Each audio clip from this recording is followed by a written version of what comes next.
proof of a world government conspiracy is uncovered on our Seeing is Believing tour of 5 U.S. cities, starting with Denver, Colorado. Denver, Colorado is home to America's largest airport called the Denver New World Airport. The airport was built by Freemasons in 1995 and features a Freemasonic dedication capstone in the atrium. A time capsule is buried underneath the stone to be opened in the year 2094. The New World Denver Airport has a swastika-shaped runway. There is reportedly a deep underground military base beneath the airport, with miles and miles of secret subterranean tunnels connected to a large network of underground cities. As passengers drive up to the main airport terminal, they are greeted by a sinister-looking 32-foot-high fiberglass blue stallion with veins popping out of its body and demonic eyes that glow bright red. Not exactly a calming influence for travelers who are already spooked about getting on a plane. The sculpture is believed to symbolize the pale horse of the apocalypse mentioned in the Bible, whose name is Death. The sculptor, Luis Jimenez, was killed by the horse when a chunk of the sculpture broke loose and came crashing down on him. Locals call the horse Blucifer. Inside the airport, travelers hurry past grotesque gargoyles in suitcases that leer down at them and morbid apocalyptic murals that line the airport walls at the main gate. 4 panels of giant-sized wall murals in the baggage claim area tell a terrifying and prophetic story in pictures of how humanity's future is going to unfold. The first mural reveals a horrific Darth Vader-like figure wearing a Nazi general uniform and a gas mask. The gas mask indicates that the next war will use depopulating biological or chemical agents. The white dove that he is killing symbolizes peace. On the right are destroyed buildings reminiscent of the Twin Towers. The Nazi general's scimitar sword has been swished through the air, leaving behind a rainbow chemtrail that poisons the air and ethnic population below it. On the left is an endless line of weeping women refugees holding dead babies. There is no trace whatsoever of violence to the dead children, who appear to have died from the deadly gas of the toxic rainbow. Why are there no men present? Presumably, they have all been killed. The Nazi general's scimitar sword that destroys peace is a symbol used by the Shriners, who are Freemasons. Freemasonry is a fraternity within a fraternity. Outwardly, it is a friendly charitable organization that conceals an inner brotherhood of the 33rd degree elect. The next airport mural shows a forest and a city in flames. The world's endangered animals and plants are extinct: buffaloes, whales, leopards, elephants, and sea turtles. The sickly haze and leaping flames suggest a nuclear or biochemical devastation. Children are the only survivors, and they are weeping over 3 open caskets of an African girl on the left, a native girl in the center, and a white Judeo-Christian girl on the right. They represent the death of the old black, red, and white root races to make way for the New World race. The dead white girl in the coffin holds a Bible and a yellow Judan star, which was used by the Nazis to identify Jews. It symbolizes the death of Judeo-Christian beliefs. Another child holds a Mayan tablet depicting the end of the Mayan calendar and the end of the world as we know it. In the third mural, the apocalyptic war has ended. Children of all nations are joyfully giving up their nation's sovereignty to the blonde-haired, blue-eyed German boy at the center.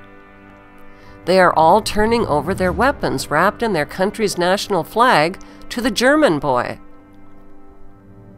The Bavarian jacket leaves no doubt whatsoever that the blonde-haired, blue-eyed boy is German. He symbolizes the Bavarian Illuminati. With an iron fist, the German boy destroys the weapons of war symbolized by the Nazi general's sword. The German boy uses a hammer, which symbolizes the hammer and sickle of communism. In the foreground, the Nazi general is dead, with doves of peace perched on his corpse. The German boy symbolizes a world leader and savior who brings peace through communism to a devastated world. Who is this boy that the world gives up their flags and weapons to? We know he is German, with blonde hair and blue eyes, like Prince William, who posed as a boy for this Papua New Guinea stamp. Prince William's father is the son of Prince Philip and Queen Elizabeth, whose surnames were changed to cover up their German identities. Prince William's mother, Diana, was allegedly the daughter of James Goldsmith, a German Jew. In the fourth mural, the earth is restored, including the endangered species, the land and water. This future world is populated not by adults, but by parentless children. What happened to the adults?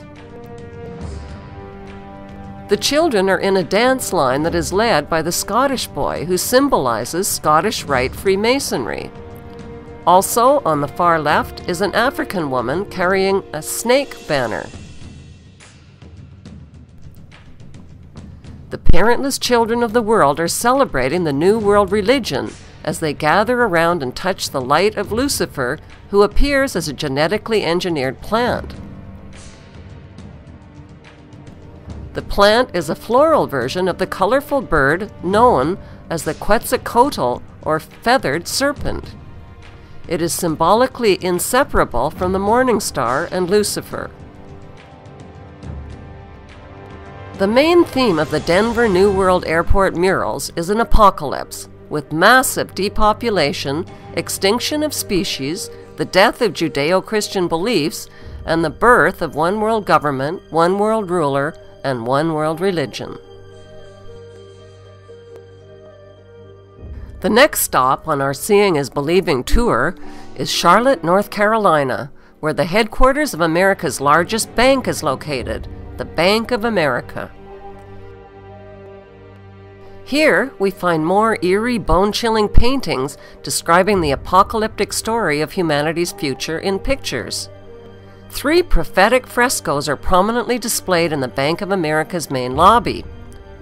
Like the Denver murals, they tell a symbolic story which is understood by those in the know. In the first mural, the central figure is a blue-eyed, blonde-haired German boy wearing a Nazi overcoat, clicking his heels together and standing at attention on the checkerboard floor that is a classic symbol of Freemasonry. Who is he? He is the same boy found in the Denver Airport mural, but he is older in this continuation mural. Notice the phallic hand gesture in the comparison photo of the young, blonde-haired, blue-eyed Prince William. Similarly, the boy in the mural has a subliminal erect phallus on his Nazi overcoat, symbolizing power. By erasing the boy's right arm, it becomes clear that the flames of the burning bush are shaped like a hand, and the bush itself is shaped like an arm that is positioned at the boy's shoulder. It now becomes obvious that the German boy is making a straight-arm Nazi salute.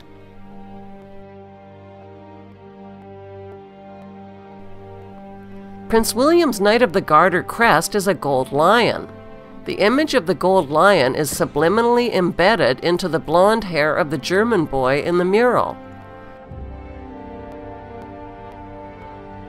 Notice the Egyptian pyramid and black sun behind him.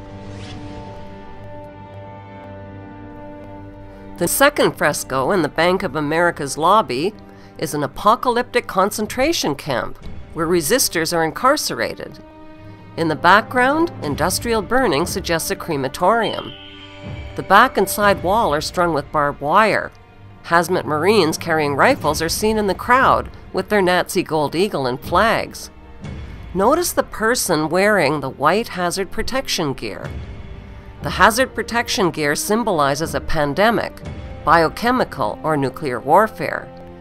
This is the same apocalyptic theme found in the Denver mural, in which the Nazi general is wearing a gas mask. Overhead, the elite are hovering and celebrating like gods, circling free and naked in their wealth and power. They are energized by the chaos below, where the world population is trapped in their net.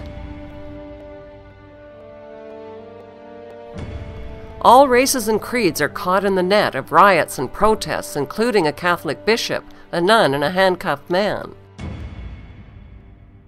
The protest signs are blank, implying they have no voice. The street signs are also blank, implying there is nowhere to go.